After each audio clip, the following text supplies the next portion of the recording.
Hi everyone, I'm Jessie, and my presentation is on examples of positive and negative feedback loops.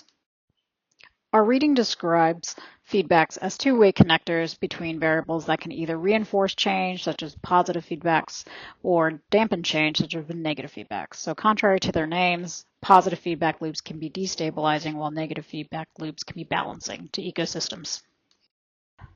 An example of positive feedback loops is here in Southeast Queensland, there have been a lot of new real estates being thrown up to address the affordable housing crisis.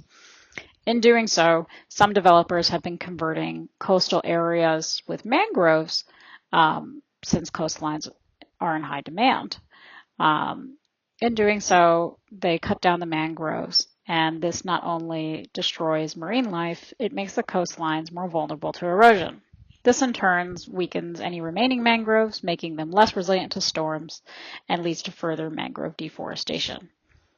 So without any sort of interference, this cycle repeats and amplifies itself.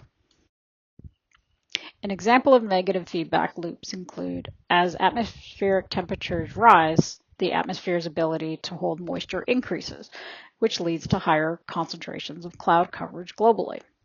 Similarly to ice caps, clouds are great at reflecting radiation out of our atmosphere, which in turn reduces the atmospheric temperatures.